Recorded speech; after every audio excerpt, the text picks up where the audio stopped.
Welcome to Fashion Talks with We Design, part of our executive program in fashion sustainability.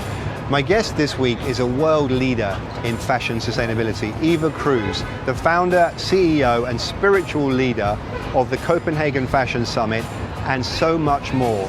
Really someone that's leading the way in talk and debate and solutions for sustainable fashion.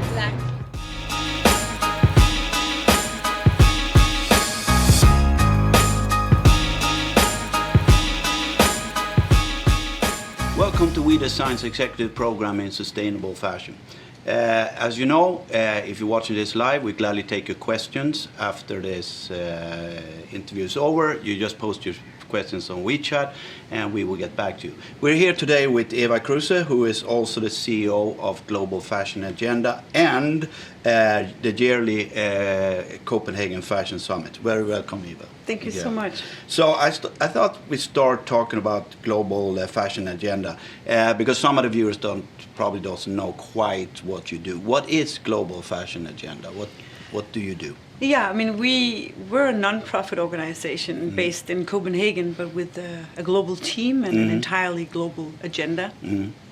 Our mission is to make sustainability fashionable. We basically want to guide, inspire, and support the industry in getting closer to creating a more sustainable system that entails environmental and social issues. But also in addition to putting on this symposium to do in Copenhagen, what other activities are you involved in helping designers in the industry become more sustainable? Do you have specific programs or specific lectures you run, or how do you operate more interact with the industry in general?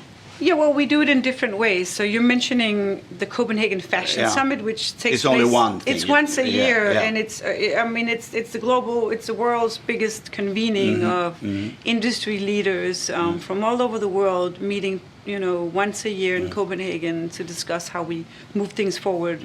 It entails also roundtables with policy and regulation, because that's another leg of the work that we do.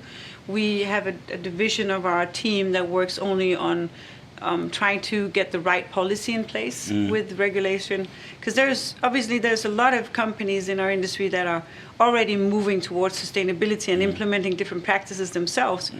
But looking at our surveys, it shows that 40% is not doing anything at all. Right.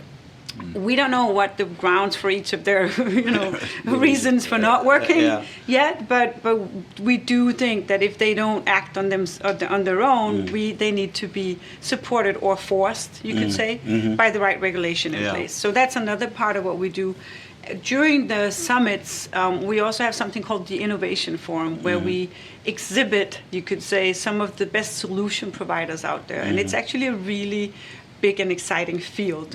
There's so much innovation happening in the space of sustainability, I guess for all sectors, but certainly in fashion, new sustainable materials. You can make a fabric out of almost anything, right? The latest we've seen is cow manure, but it could be citrus fibers, or it could be other leftover products from the food industry. And there's so much innovation in technology that can help us minimize usage of water, chemicals, renewable energy, automation. So all these many different innovators out there, we bring to life, and we match-make them with companies, and we facilitate a lot of meetings. And this also is something that we can help companies access throughout the year. Apart from that, we also produce different reports, because generally, I think this industry has a really difficult task if we don't know what we're talking about, if we don't have a common language, and if we're not agreeing about what the standards are. And here we work very closely with an organization called the Sustainable Apparel Coalition. They're for the moment, the biggest coalition in the industry. I think they represent roughly 40% of the global market. And they are the people who have made the measurements and the schemes and the assessments for both brands and also now facilities. And soon, I think, hopefully next year, like middle of next year, their product module will be ready, which will be consumer facing.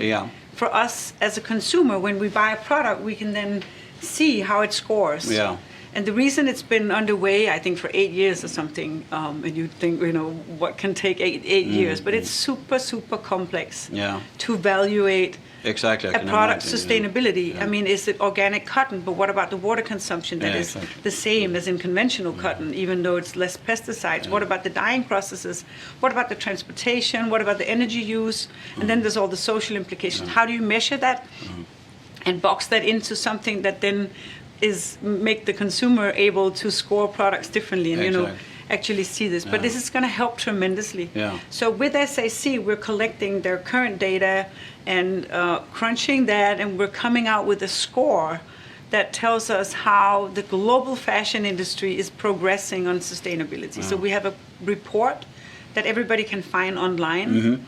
It's called Pulse of the Fashion Industry Report. I downloaded it just the other day. So. Yeah, I mean, the two first editions, 17 and 18 editions, were very long reads. Yes, so you gotta have they were long. You got to be awake and have time. They were very interesting. And have time to sort of dive into it.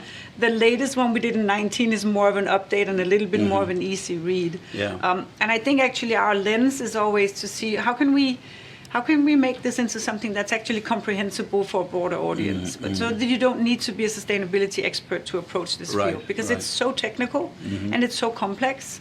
So I think our finest task is actually to sort of be the translator and make this comprehensible and interesting and relevant in a broader audience, also for the creatives. I mean, how does this apply to designers, for instance? And what is there to inspire them? I mean, if you ask me, at the end of the day, it's still down to product. Yes.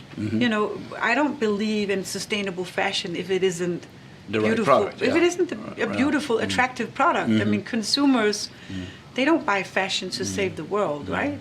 Exactly. They buy fashion because they're going out on Saturday, or they want something that's nice. And you don't want to buy a jacket that doesn't fit you or sit wrong on the shoulders, and then it's organic, right? Then you'd go for the beautiful red one that stands over there and might be, made in a different way. So that's also our approach to some of the other products. And if I can just mention one more thing that I think can also be a helping guide for some of the viewers of this, is that we have something called the CEO Agenda. It's a little online tool that you can log into, and we've actually tried to help distill the picture and say, if you are starting the journey, where should you begin? So there's 4 core priorities, and then there's 4 more long-term priorities. And it unfolds in a little microsite where it's a really easy read. It doesn't require a whole weekend and 160 pages and being really awake. It's a much easier, to dive into what is traceability. What does that mean, and who can help me? What's happening in the space, and who can help me? What does sustainable material mix mean? What fibers are we talking about, and what does it entail? Circular economy, taking the topics from top. And I think that can actually serve as a helping guide. So I think that's one of the finest tasks we have.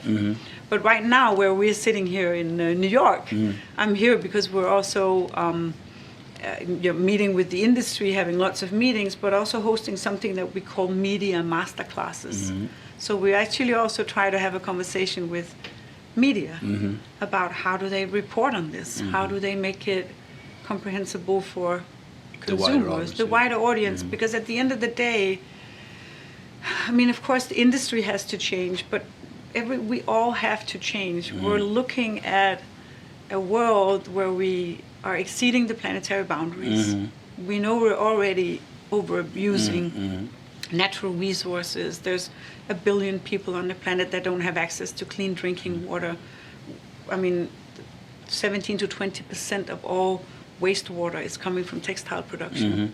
22.5% of all pesticides, insecticides used in agriculture is in cotton production. It's a fifth.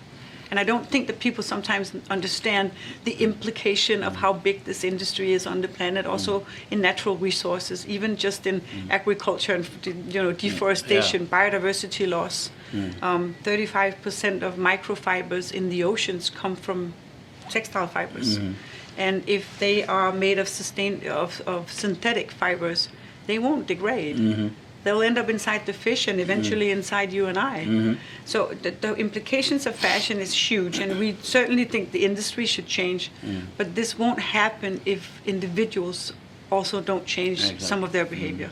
And that goes for food and, how much we fly and drive and, what we spend our money on, and certainly also how we buy fashion. Yeah. Well, I think that is one of the things we wrestled in the industry a little bit, and especially here in the United States, because we know Europe has been on the sustainability track much longer than the United States have.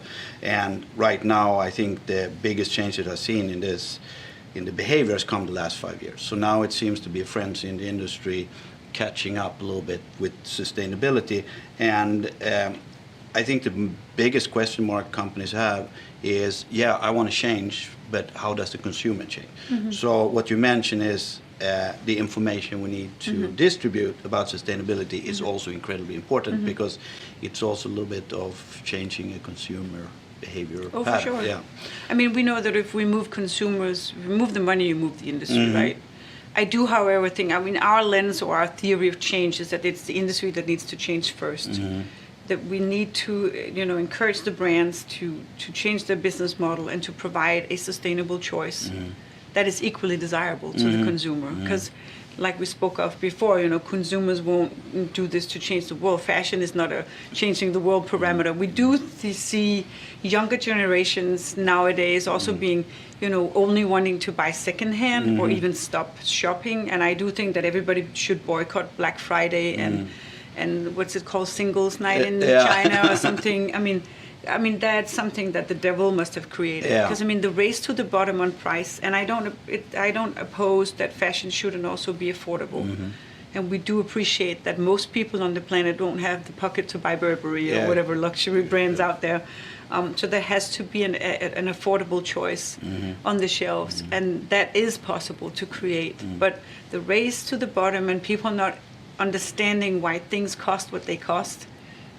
Where's the invoice from the river or the forest that didn't send the bill? The actual cost of making fashion we don't see. The externalities. And so, it's good business sense, of course, for companies to not overproduce, but sometimes they end up doing it to sort of cater for a broader, a bigger audience. And I don't understand why everything has to go on sale all the time. And we were educating and getting ourselves used to not paying full price. Yes.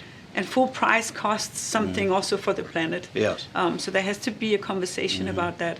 But I know that some brands in Europe have been forefront thinking. There's also a lot of Americans that have, and fortunately we see it catching on all over the world. We're very keen on figuring out how we get a conversation with, for instance, the brands, the manufacturers, and also the consumers in China. Because the whole Asian region is where we see the most middle class growth, which means the buying power becomes bigger there. And it's so unfortunate that they have to now pay for all the damage that we've done for so many years, where we've been overproducing and over shopping and overdoing and everything. But we need to have a conversation, of course, with them about how does a future look like where we all, I would say reduce, reuse, and recycle are the three, focus points also for consumers to consider. And reduce doesn't mean we don't buy. It just means that we buy more clever, we buy more consciously, and we think about maybe buying a little bit less or buying something that somebody else has pre-owned.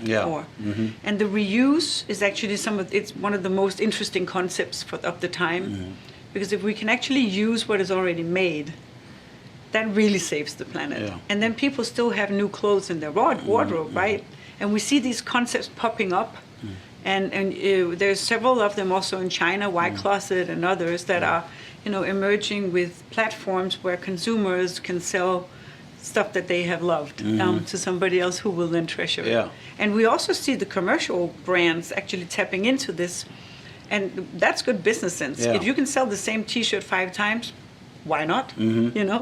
So I think there's something really interesting in that. And then when things can't be used anymore, then it can go to recycling, and there we need cities and the policy and regulation in place so that it won't be incinerated or rot up in waste, in what's it called, landfill. At the moment, about 80% of all textile ends in mixed household landfill. And those are resources. They can be used for something else. If it's not upcycling then it can be a carpet or insulation in a sofa or a car seat or construction materials and so on. So there's it's so potent, and there's so many opportunities out there. So I think we're also at an exciting time where things are happening. Things are happening. I mean, I think the biggest question for me, and I also know that a lot of the conversation out there is, of course, fast fashion, high street fashion, the mass market. Can that continue? And I do believe it can. You know, there can be a space for affordable fashion that caters for a broader audience that doesn't have the big wallet. Right. And I won't blame a single mom in London, you know, living with one income, 3 teenage kids. She has to go to one of the high street brands to find, you know, affordable clothing. So we just need to figure out how can we make that in a better way. And then, what was my line of thought?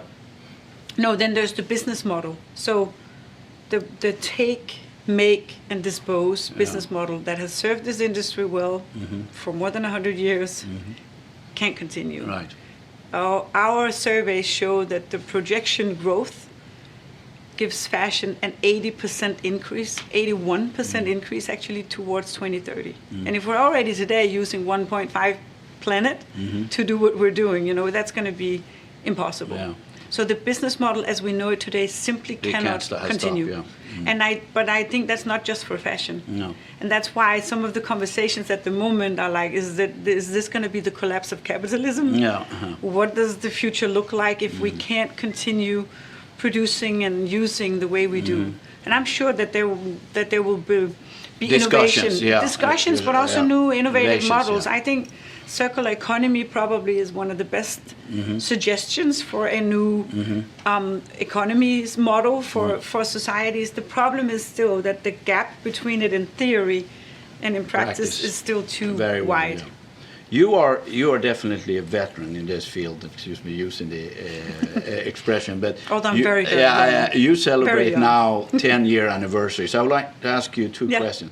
Now, how did you in 2009 get into this thought that you want to do something? You've probably been into environment sustainability for a long time, but what was it that initiated a thought that you want to, because you renamed your company, I think, right? It was called something else, and 2009 you launched this global Copenhagen Fashion Summit and global fashion agenda. What was it that inspired that? Did you already then see that this is something really interesting and I think I can attract the world to this, or were you surprised over all the attention this has gotten in the past 10 years? Yeah, well, I mean, when we did the first summit, it was intended to be a one-off. At the time, I was running Copenhagen Fashion Week, and I actually have a background in fashion. I used to be an editor-in-chief of fashion magazine and do fashion TV. Yeah. So my background was not in environment, but I was organizing a non-profit also called Danish Fashion Institute at the time that had Copenhagen Fashion Week as our biggest project. And we also did seminars and, you know, provide knowledge to the industry in Denmark specifically. And we had since 2007 talked about sustainability. And at a very early stage, and mostly with an industry that said, don't talk too loud about it. I mean, if the media picks up on this, and we don't even know who's first and second tier in our supply chain, stuff like that. So, but then Copenhagen was going to host the UN Climate Summit. Oh, okay. In 2009. And I was in different circles, also within the Ministry of Business in Denmark, and I could see the planning of this event coming together. And I noted that so many industry leaders and different industries in general was, supporting a COP on climate with all these, of course, high-level politicians gathering, and nobody from fashion. And I just thought that's really weird. It's one of the world's largest industries. And I already then knew, since Al Gore's Inconvenient Truth, and that's, I think, what's sparked the thought back in 2006. So, and then it led to some of our seminars that we did. So I thought, let's put up a summit, like a parallel track to the COP, and gather the global industry and discuss this. And the one-off was a really big success. Yeah. Although it was very difficult to get anybody to talk. There wasn't both the reluctance and the people were afraid, and how would that be perceived, and how is this going to damage my reputation, and what do we have under control? But there was also very few brands that had anything to share, really. So we at that time decided to do it again, but wait 2 years, because we also appreciated that we needed to find new people who could speak, and hopefully also that the conversation would progress a bit. And now people are lining up. Exactly, they're running their legs off to talk. Yeah, totally. I mean, now it's like pushing off people instead of having to invite and pull people in. And at the latest summit, we had 800 brands who wanted to buy a ticket that we couldn't include because it has a limited space.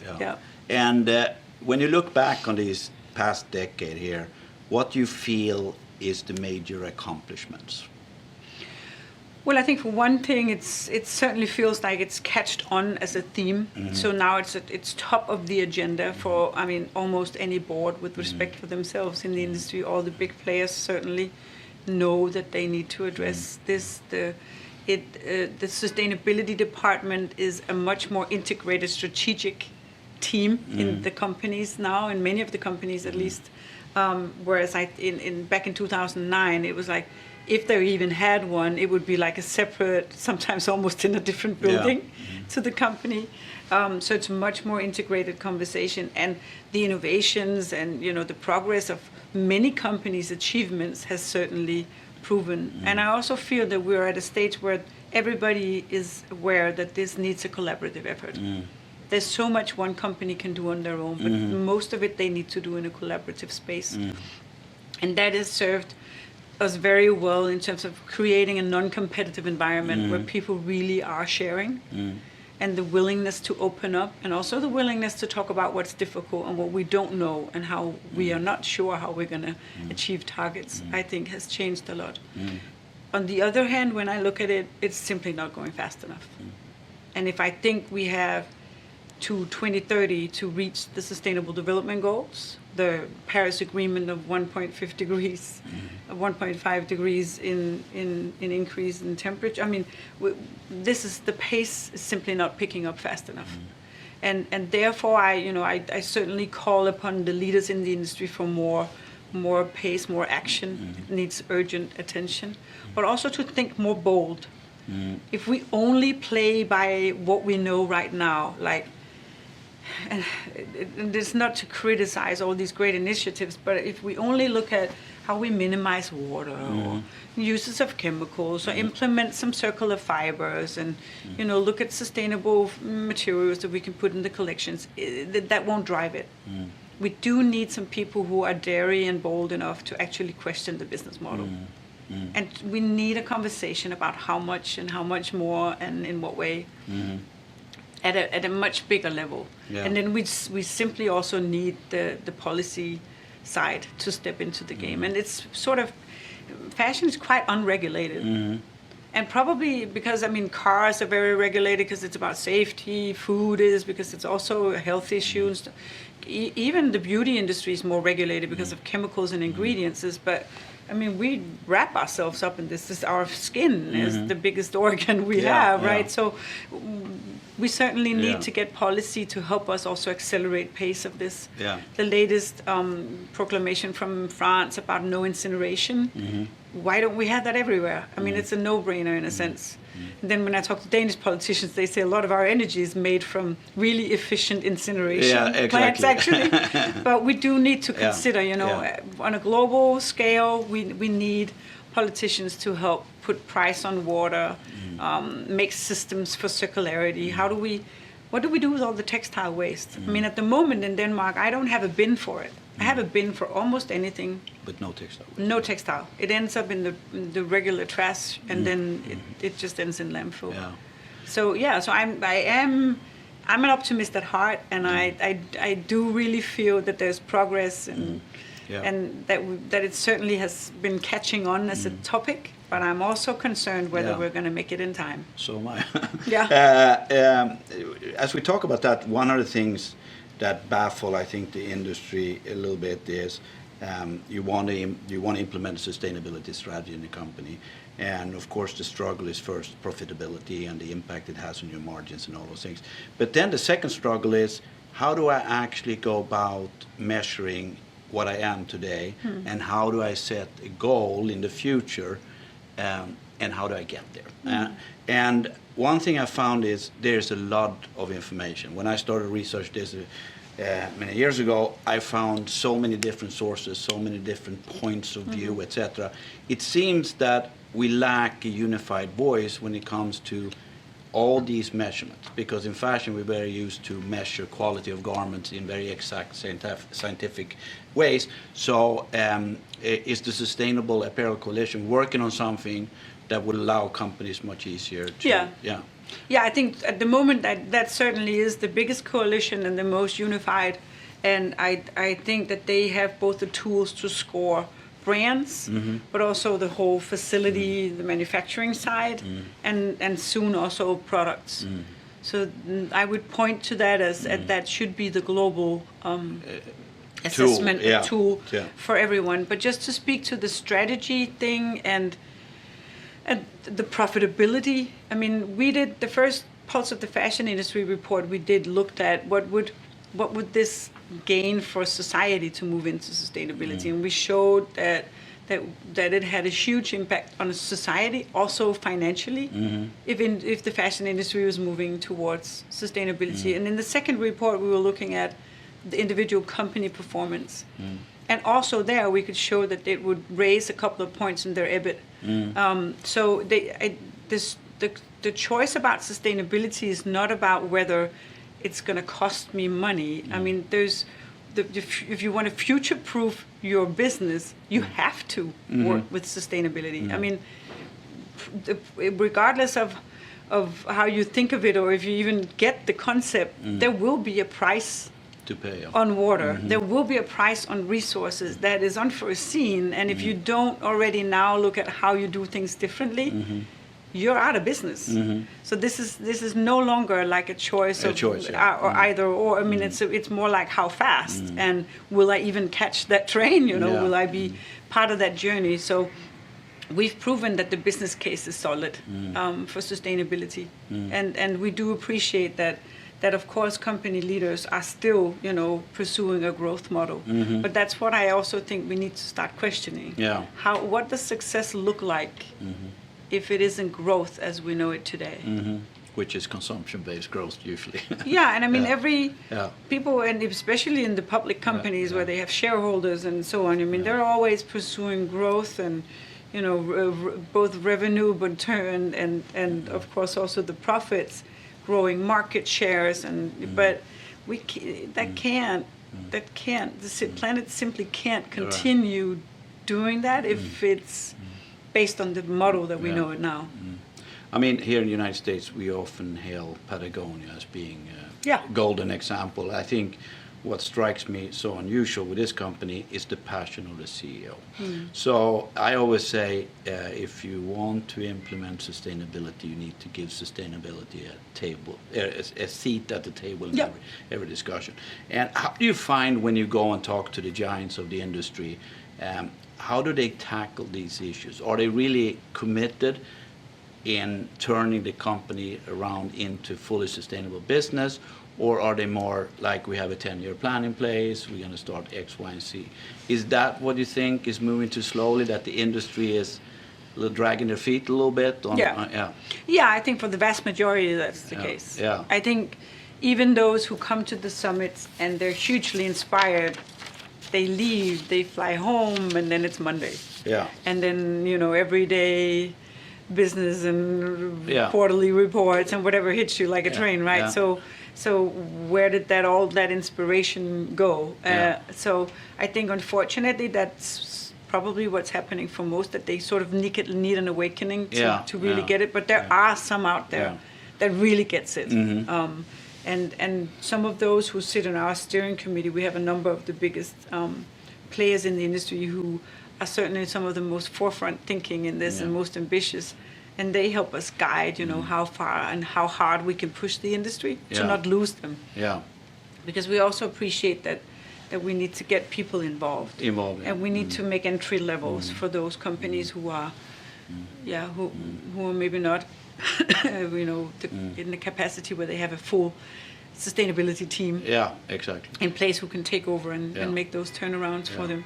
One thing I always ask myself, and of course I know somewhat of the answer to the question, but we keep on lumping together human rights and sustainability usually when we talk about sustainability.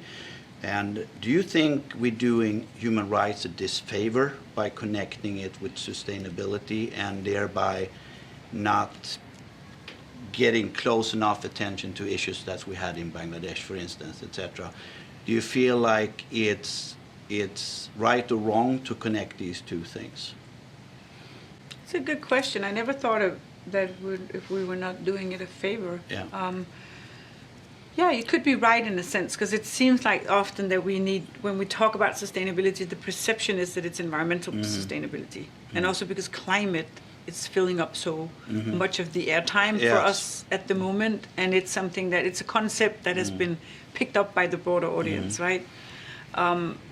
When we, from our perspectives, talk about sustainability, it's both environmental and social. And the social justice and the human rights and labor safety and fair wage and all of that fits into that bucket. But it has a tendency to sometimes drown a little bit, because most of the innovation and the solutions that you can sort of grab and also for people to relate to is organic or recycle and, you know, all the environmental solutions, whereas it's more difficult to see how people were treated when they made the garment. And certainly also some of the, you could say, solutions to some of the challenges that we have in the early stages of the supply chain could be replaced by automation and robots. And certainly that would then minimize, you know, pay and health and safety, security, but it's also get people then without a job. Exactly, and Bangladesh lives on fashion, so and yeah, there's a very complicated 4 place million from that perspective. Women or something that are, you know, having their primary income from that, and we do think that, or we do see that that's an opportunity that might even come. I mean, there could even be a factory right outside New York, where they, with automation, could deliver even on demand, so that production could be minimized, because they can make it fast and easy, quick delivery, but it's actually made here. But then there's somebody else losing a job. And I think that's why this conversation about fashion can be translated into like a bigger conversation about societal changes and what the future looks like for us in the long haul. You know, are we going to talk about universal pay for people without a job? I mean, it raises many questions, and that's the thing. I think fashion can sometimes, from the outside, seem like a little silo, but it isn't. It has implications on. We talked about agriculture earlier, but transportation, logistics. I mean, it has. It spans the whole spectrum. It spans the whole spectrum, and if there's an issue, fashion has it. Yeah, exactly. I mean, any problem of any kind, we have it, because we have such a complex supply chain. Yeah, we have a lot of things for us yet to solve. Thank you very much. It's been, of course, a very interesting conversation, Eva. Thank you. And if you're watching us live now, it's time for you to go to WeChat. And we are open for questions and answers. Thank you very much for joining us today. Thanks for watching. Now join us online and on social media with our experts so we can answer your questions directly and keep this conversation going.